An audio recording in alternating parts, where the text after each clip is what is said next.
Hello friends, welcome again.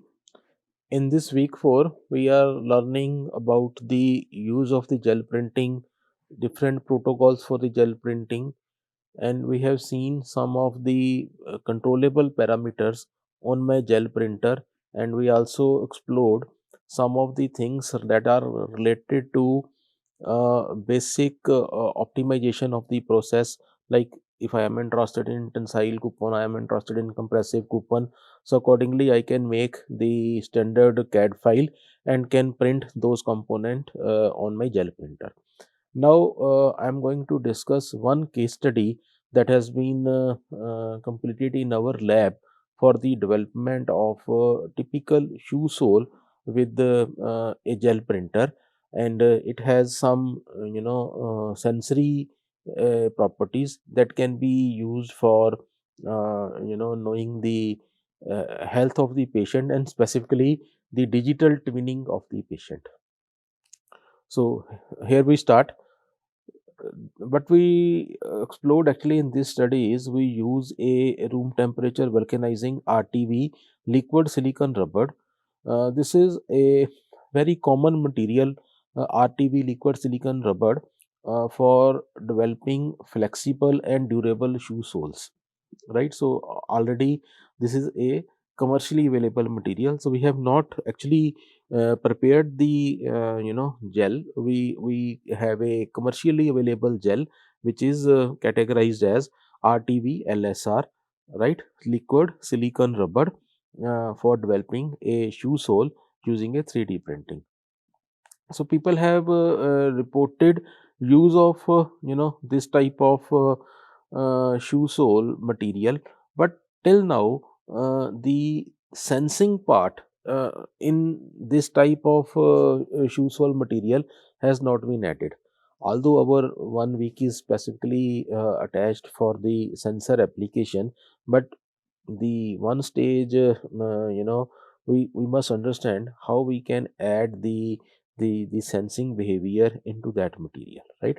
So in this study what we used is RTV LSR, which is a tin based catalyst, and we use a curing agent which is CaS2. This is called slow curing agent in the mixing ratio 100 ratio 3, 100 ratio 4, and 100 ratio 5. So we categorized it as sample S1, S2, and S3 for a tunable sensing application. Like for the beginner, I gave a very common example. Like we suppose I have a leakage in my some water tap, maybe in bathroom or at another place. We use a M seal component, right? So which is having the two parts. One is called hardener and one is called softener. So if both are isolated, it can be placed in that situation for a relatively longer period of times. So once you mix those, and then you after mixing I have to apply immediately at the leakage part. Otherwise the material will lose its binding capability. So similarly, once I have a curing agent, so I put it in some ratio as per the manufacturer availability or catalog. This is normally put in the ratio of 3 ratio 5, right? So we call it as a slow curing agent. Basically this curing agent has a significant effect on the printability of my gel on a gel printer. So what we did in this case was we use a bio or a gel printer, and we played with the pressure. Like in this case it was fixed up to 0.13 megapascal. Infill pattern, like we have already seen in our polymer case, we can play on n number of infill pattern. So zigzag pattern was used. Then the tip size, like if I use a particular syringe, I can play on the size of the tip. Then infill height and infill distance and the speed of printing, these were controlled. And the actual commercial gel, its name is LSR 220, that was used for this particular investigations. So what actually the novelty is, we calculated the dielectric constant for this particular composition, and we also try to find out what is the piezoelectric coefficient And what we observed that if I need a more sensitive material, then 100 ratio 3 comes out to be the better as compared to 100 ratio 4 or 100 ratio 5.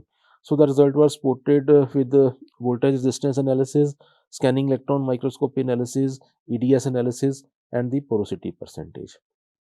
Now, specifically coming to the material and method, because I have used a commercial product that is available in market, so gel of LSR 220 with a slow curing agent. This is basically a tin based gel, and CAS2 is the curing agent in the ratio of 100 ratio 3, 100 ratio 4, 100 ratio 5 it was used, right. So what we did is we develop a standard sample through printing of dia 10 mm and 1.5 mm thickness, and we use the impedance analyzer setup to calculate the dielectric constant, that is the epsilon r, right. And we use the open source printer, which is make Alavi.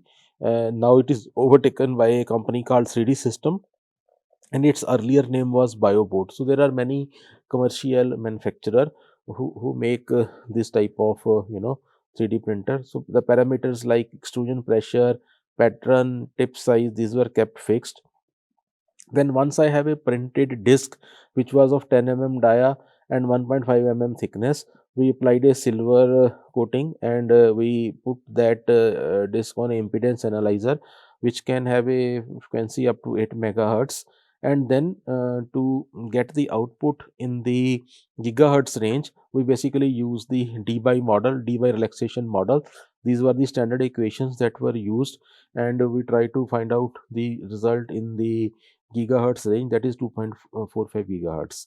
So the parameter like static permittivity, electric permittivity, these were kept constant. Then the relaxation time tau and the angular frequency, these were also kept fixed.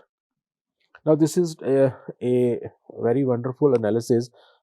This is basically a FTIR spectrum, Fourier transmission infrared spectroscopy spectrum, and we try to observe that what happens for sample S1, S2, S3, that is the sample with 100 ratio 3, mixing ratio 100 ratio 4, 100 ratio 5. What is the change that we see in the spectrum in terms of the absorbance value along the y-axis and the wave number along the x-axis. So what we observed that like at 750 to 850 wave number, we have a peak that is showing SiCH32 type of vibration, right. Then at 1000 and 1100 wave number, we got a characteristic of wave that is SiOSi.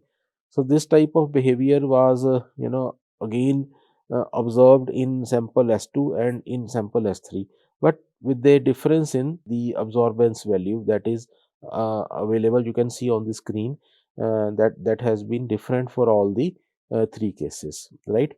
So basically what I am interested to understand is, at the same wave number, like I am putting a infrared and I am seeing what is the value of the absorbance on the y-axis, how much signal is being absorbed or transmitted, right. So if every part of the signal is being absorbed, then the signal transmission may not be really good for me to take some logical decision, right. So for based upon this, some 3% 100 ratio 3 was coming better as compared to the other.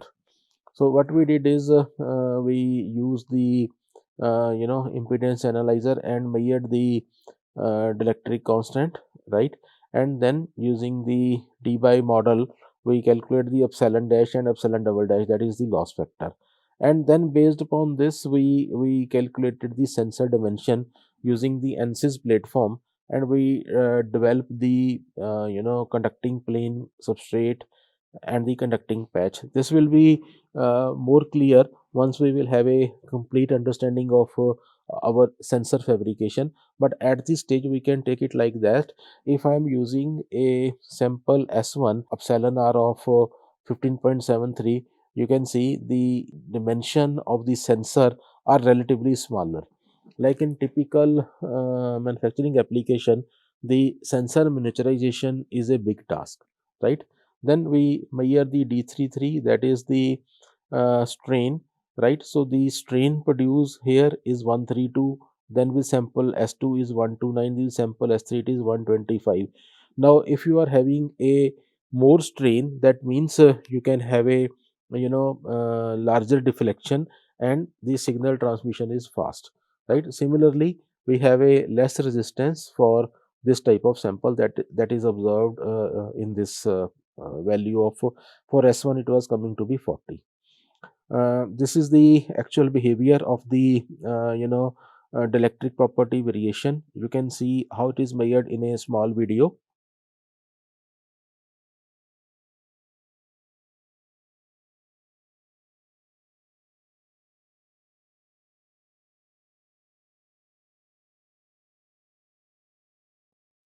Parallelly, we have the observation for the change in the resistance at, let us say, 1 volt. So we can compare for all these samples.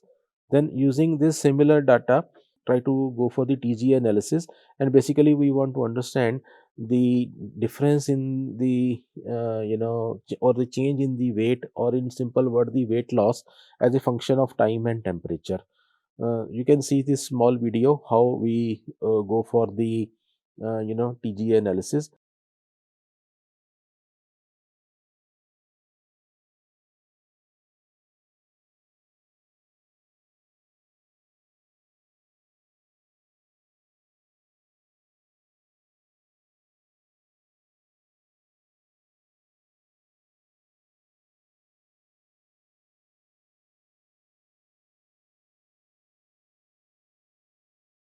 And what we observed, that all these three samples, S1, S2 and S3, there is a no appreciable degradation as regard to the material weight loss is concerned. And then we went for the SEM analysis and the EDS analysis. uh, Again, this video will help us to understand how we go for the SEM analysis.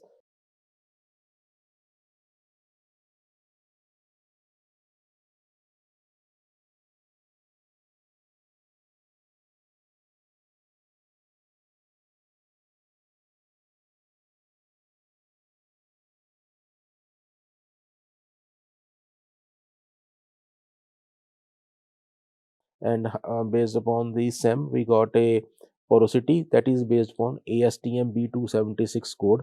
Now you see, for the sample S1, I have a higher porosity as compared to S2 and S3. This is probably because when I go for more proportion, more MR, means mixing ratio is more, the cross linking chances are more, so porosity is reduced. But this is not good for a shoe sole. Like for example, the higher porous shoe sole will help in more aeration. So, and of course it is giving me more strain, as well as it is giving me better dielectric property and the small sensor size. So this will be really good for some athletes who are basically responsible for long range performance. Then again, the same type of shoe sole can be useful for some prosthetic leg, for some patients, which can help in making a digital twin of that particular patient health. What we can conclude is the S1 is better as regard to the its dielectric properties are concerned, its resistance are concerned, its strain, that is D3 values, are concerned. So based upon the smallest size of the sample, we can make these type of component customized for my end user application. Now coming to the practical aspect, this has a lot of meaning in bioprinting, in soft robotics, specifically the flexible actuator and sensor we can make. We can go for the viscoelastic gels or the silicones. Then in food printing, of course, edible gels are nowadays very common. And then in pharmaceutical, for the drug delivery system. So dear friends, that's all about this case study. I believe that information is useful to all of us. By having this type of input, we can develop our own gel. We can go for the customization of the properties, and accordingly, for some tailor-made requirement, the specific sensing features can be enhanced. So that's all about this case study. Thank you very much and keep watching. In my next discussion, we will start with the another type of 3D printing that will be focusing on the metal part. Thank you once again.